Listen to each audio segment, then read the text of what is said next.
Hey guys, today we're talking about something that might feel a little uncomfortable, but that's the whole point. Picture this. You wake up late, sunlight drifting through the curtains, no alarm, no meetings, no obligations. You sip your coffee slowly. There's nowhere to be, nothing urgent to do. At first, it feels like freedom. You've earned it. After decades of hard work, retirement greets you like a warm blanket. But over time, that same blanket can get heavy. Days blur together, the calendar becomes empty, and slowly, without even noticing, you stop moving forward. Retirement should be a time of peace, yes, but not a time of stillness. There's a difference. Peace comes from meaning and fulfillment. Stillness can start to feel like giving up. And you didn't come all this way just to fade quietly into the background. You look around your home and realize nothing has changed for weeks. Your routine has fossilized. Maybe you flip on the TV just to pass time. You tell yourself you're relaxing, but deep down you start to wonder, is this it? Is this all you're meant to do now? Comfort is sneaky like that. It doesn't shout, it whispers. It says, take it easy, and you've earned the rest. And of course you have. But here's the tricky part. Once comfort becomes your default setting, it stops being a reward and starts becoming a trap. You start saying no to things more often. You avoid activities that used to excite you because they require effort. A little stiffness in the knees becomes an excuse not to walk the neighborhood. A little nervousness about technology becomes a reason not to try something new. You choose the couch over curiosity, and comfort doesn't just dull your days, it dulls your spark. That little fire inside that used to light up when you were learning something, building something, helping someone. In comfort, that fire flickers. You used to dream of travel, but now travel seems like too much planning, too many unknowns. You used to love volunteering. Now you think, let the younger folks do it. You used to be eager to meet new people, but now you avoid even small get-togethers. The world starts to feel smaller, not because it's shrinking, but because you're visiting less of it. Let's be clear, there is nothing wrong with rest. You deserve it. But if rest turns into withdrawal, if peace becomes passivity, you start to drift. Your days begin to feel hollow, not in a dramatic way, but in that quiet, creeping way where you look up one day and wonder where the last few months went. The habits form quietly. You eat the same meals, watch the same shows, sit in the same chair. You might go days without stepping outside. You lose track of time, not because you're having fun, but because nothing stands out anymore. And even if your body isn't complaining loudly yet, your spirit probably is. You feel underused. That's not retirement, that's idling. And you weren't built to idle. You were built to grow, to laugh, to connect, to create. Yes, even now, especially now. Because here's the truth. You've got more freedom now than you've had in decades. No job tying you down. No kids to raise, no clock to punch. This is your time. The danger is not in the freedom, it's in wasting it. You have the opportunity to reinvent yourself, to rediscover parts of you that got set aside during the working years. But that takes some effort. It takes choosing to stay slightly uncomfortable, choosing curiosity over convenience, choosing action over autopilot. Let's say you try something new, a class, a hobby, a group. At first, it's awkward. You feel a bit out of place, but awkwardness is a sign that you're stretching, and stretching, my friend, is what keeps us alive. When you resist the temptation to stay too comfortable, you start to notice color returning to your days. You laugh more. You look forward to things. You sleep better, think sharper, smile easier, and you don't have to do anything grand. Maybe it's reading books that challenge your thinking. Maybe it's walking in the park each morning with a neighbor. Maybe it's finally taking up painting or learning how to video call your grandkids without help. The point isn't what you do, it's that you're doing. You might have retired from your job, but you haven't retired from life. That title doesn't expire. You are still a participant in this world, still capable of growing, helping, loving, learning, and yes, still capable of getting a little uncomfortable. In fact, that little discomfort might be the greatest gift you can give yourself right now. Because when you stretch past comfort, You begin to wake up parts of yourself that have been sleeping for far too long. You begin to rediscover what it feels like to look forward to something, to challenge yourself, to feel proud, to be surprised, to get your hands into something messy or meaningful or beautiful. And maybe most of all, you remember that you're still very much alive. You don't notice it at first. The calendar's blankness doesn't seem like a threat. It's peaceful, but slowly the quiet starts to echo. You go a whole morning without needing to solve a single problem. Your brain, once buzzing with to-dos and ideas, now drifts aimlessly. At first, it's nice not to be needed, but then something shifts. You forget what day it is, not in a funny, I'm retired now kind of way, but because your days have stopped being distinct. You've always been sharp, quick with names, fast with jokes, good with numbers or stories, but now you find yourself hesitating. What was that actor's name again? Where did you put your keys yesterday? You laugh it off. Senior moment. But deep down, a small part of you wonders if something's slipping. That's the mind on cruise control. You're not losing your edge, you're just not using it. And like a muscle, the brain responds to use. It loves puzzles, problems, new experiences. It lights up when it has something to figure out. But without stimulation, it starts to idle. Not overnight, but slowly, like a bright room that dims one bulb at a time. Curiosity is your best defense, not crossword puzzles or brain apps, though those are fine. Real curiosity, asking questions, exploring ideas, learning something new just for the joy of it. Your brain doesn't care how old you are, it just wants to be fed. You used to have to learn on the fly, new systems at work, how to raise kids, how to handle emergencies. You were always thinking, problem solving, adapting. That kept your mind active. But now, if everything stays the same shows, same food, same routine, your mind doesn't have much to chew on. Imagine trying something different, signing up for a community class, not because you have to, but because you can. History, gardening, even photography, or learning how to use a new app. It might be frustrating at first, that's okay. That's the spark. Frustration is your brain stretching. It's a sign you're still growing. Talk to people outside your usual circle. Younger folks, older folks, different backgrounds. Hear their stories. Share yours. Every conversation adds another connection in your mind, keeps your social memory alive, strengthens your attention and recall. Read a book you'd never pick up before. Watch a documentary on a topic you know nothing about. Follow the trail of your curiosity. One question leads to another, and before you know it, your mind is alive again, making connections, asking questions, craving answers. And don't forget storytelling, your own, writing down memories, recording your thoughts. Even if no one else reads them, you will. It sharpens recall, strengthens your narrative. You'll remember details you thought were long gone. Your own life becomes a classroom. When you challenge your mind, you don't just stay sharp, you start feeling proud again. Not just coasting through the day, but doing something, learning something, making progress. Progress is powerful. It's proof that you're not finished. You've probably noticed friends who stayed mentally engaged seem younger somehow. Their eyes light up when they talk. They still dream about the future. That's not luck, it's intention. They're not afraid of being beginners again. Being a beginner isn't just for kids, it's a superpower. And it keeps your brain in a state of openness, flexibility, possibility. When you're learning, your brain has no time to rust. It's too busy rebuilding itself. And yes, you can still learn. That's not some motivational fluff. Neuroscience backs it up. Your brain continues forming new neural connections as long as you use it. Even now in your 60s, 70s, 80s, you can grow sharper, more insightful, more creative than ever. But comfort fights back. It says, don't bother. Too late. Why learn that now? That voice is not your friend.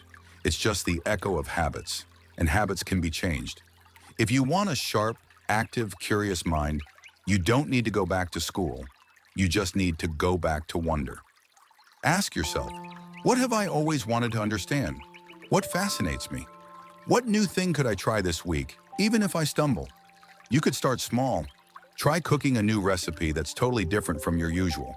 Watch a lecture online. Ask your grandchild to teach you how to play a video game or use a new app. Watch how fast your brain lights up. Make it a game. Can you surprise yourself this week? Can you learn something that makes you go, I never knew that? That little rush? That's the feeling of mental life. That's what keeps you you. And you don't have to do this alone. Get a buddy, a friend to learn with, a group that meets to talk books or art or music. Shared learning deepens connections. You'll not only stay mentally sharp, you'll build relationships too. Every time you stretch your mind, you push back against decline. You say, not yet. You claim your time, your power, your ability to keep growing. Because the mind doesn't age the way the body does.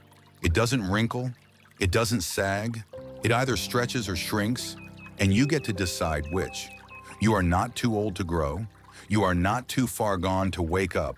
You are not done. Comfort might make you feel safe, but curiosity will make you feel alive. You sit back in your favorite chair, the one with the perfect cushion, the soft blanket draped just so. It feels good, safe, familiar, and yet your back aches more than it used to. Your knees complain when you stand. You get winded climbing the stairs, not out of breath, just out of practice. That's the hidden cost of comfort. When movement becomes optional, your body quietly forgets how to move. The less you walk, the harder walking becomes. The less you lift, the heavier everything feels. It doesn't happen all at once, but slowly, subtly, you start handing things off, reaching less, lifting less, walking shorter distances, and that slow withdrawal adds up. You might not notice the decline until you need something. You go to bend over and your back locks. Or you step off a curb and nearly lose your balance. You realize you haven't stretched your arms above your head in days. Or was it weeks? See, your body doesn't know how old you are. It only knows what you ask it to do. If you ask it to stay seated, to stay still, to stay indoors, it adapts. Muscles shrink, joints stiffen, bones weaken, and the longer you stay in the comfort zone, the smaller that zone becomes. What used to be a quick walk now feels like a trek. What used to be a light chore now takes effort. But it doesn't have to be that way. You don't need to become an athlete to stay strong. You just need to stay moving, because movement is medicine. For your heart, your bones, your balance, and your brain too. Start small.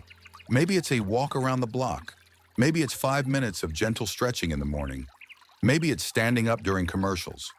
The point isn't to run marathons, it's to remind your body it still works. And here's the thing, it gets easier. The more you move, the more you can move. You regain confidence in your legs, in your balance, in your body's ability to carry you through the day. Suddenly, you're reaching the top shelf again without hesitation. You're taking the stairs not because you have to, but because you can. You're not chasing youth, you're protecting independence. And that independence is everything. The ability to drive yourself, dress yourself, walk unaided. That's freedom. And freedom isn't preserved through rest. It's preserved through use. Balance exercises, gentle yoga, tai chi, gardening, dancing in the living room, walking while talking on the phone, it all counts. Every stretch, every step, every lift tells your body, we're still in this. We still need strength. We still value movement. And don't forget posture. Hours in soft chairs make shoulders round forward, backs hunch. You don't notice until you catch yourself in the mirror and think, when did I start shrinking? But posture isn't permanent. It can be retrained. Stand tall, breathe deep. Let your body remember how it used to carry itself.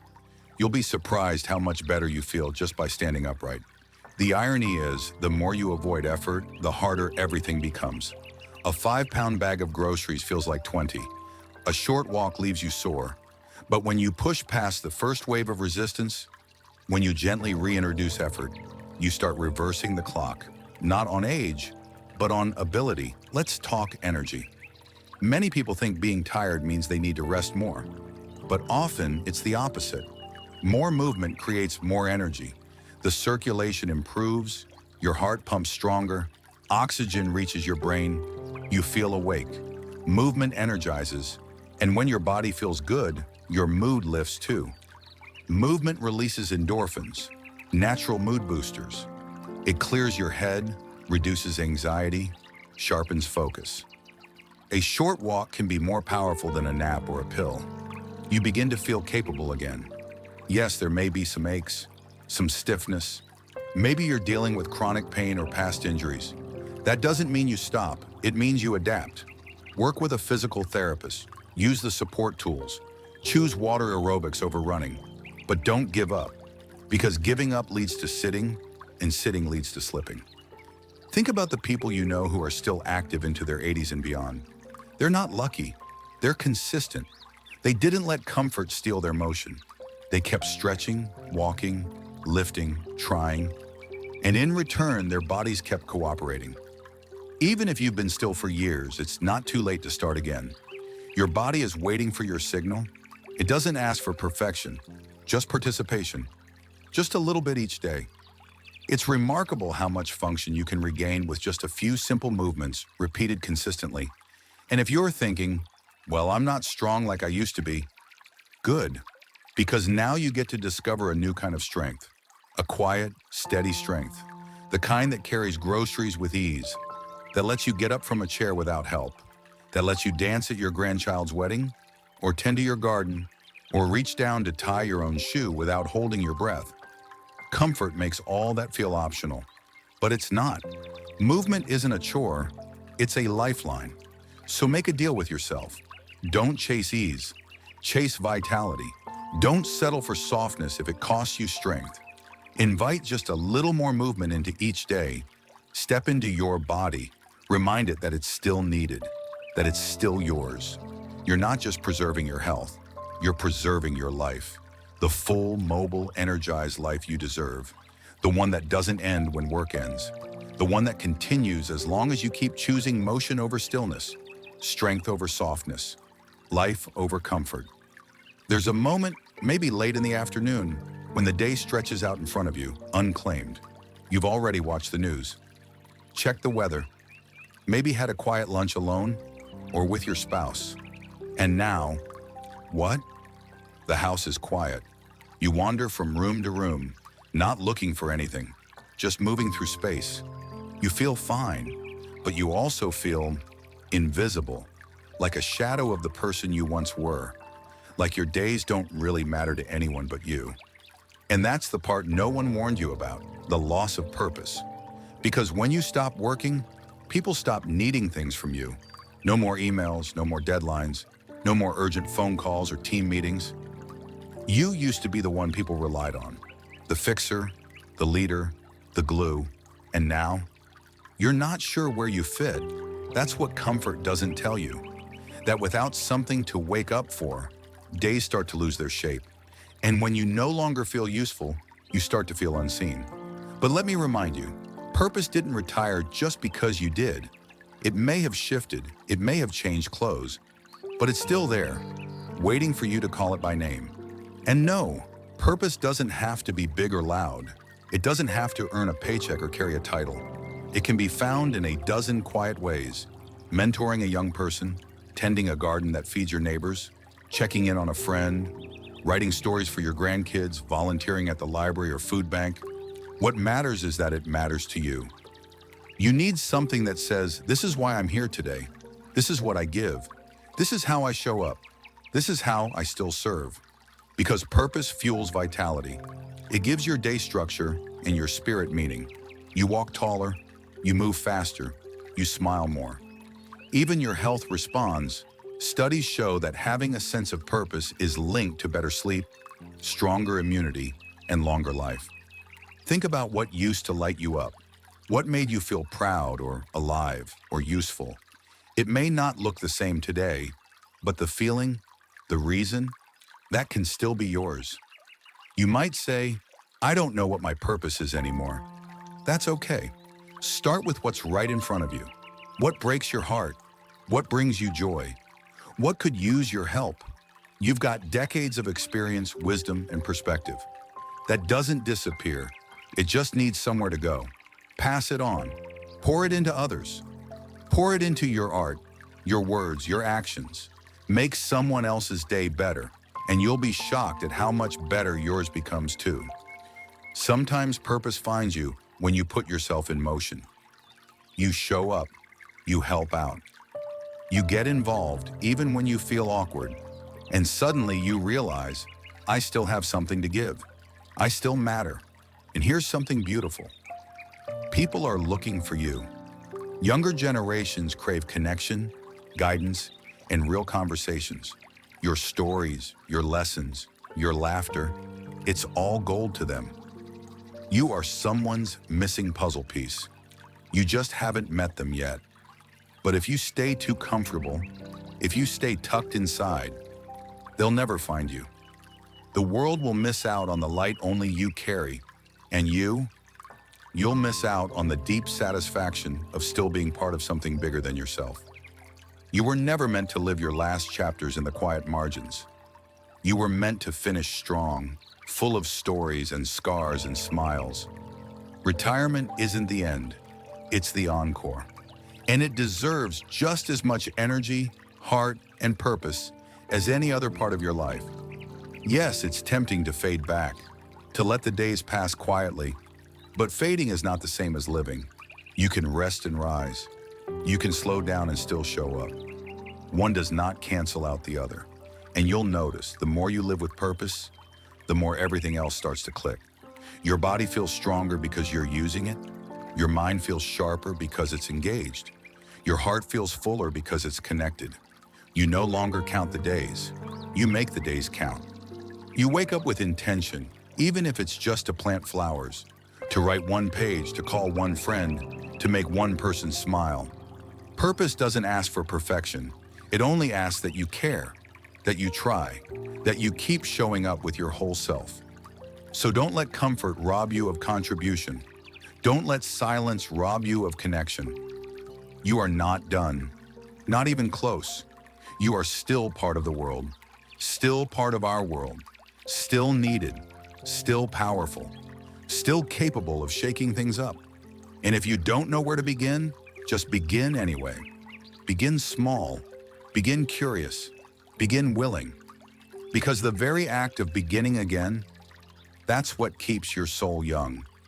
You've earned your rest, but you've also earned your voice, your place, your story. Use it, share it, live it. The world still needs you, not a version curled in comfort, but the version that dares to rise from it. Let's slow things down now. Take a breath, let it linger. You've taken in a lot today, and it's okay to let it settle gently. This isn't about feeling bad for wanting ease. It's about remembering that comfort isn't the goal, it's the reward. And when it starts taking over your life, you have the power to shift, to stretch, to choose something a little harder, a little richer, a little more you. Maybe today you'll take a walk, or sign up for something new, or call someone you haven't spoken to in a while, or maybe you'll just look in the mirror, square your shoulders and say, I'm not done yet, because you're not. You still have time and wisdom and wonder. You still have a body that can move, a mind that can grow, and a heart that can love. And when you move with purpose, when you keep yourself just a little uncomfortable in the best way, you'll be amazed at what opens up. We hope something today sparked something in you. If it did, share it. Tell us in the comments what this brought up for you, what you're planning to change, even in a small way. We'd love to hear from you. And if this helped you, please like the video and subscribe to our channel. We've got more on the way to keep you inspired, challenged, and connected. But for now, let yourself carry one message from all this. You're still here. And as long as you're here, your story isn't over. Keep growing, keep moving, keep showing up. We're proud of you.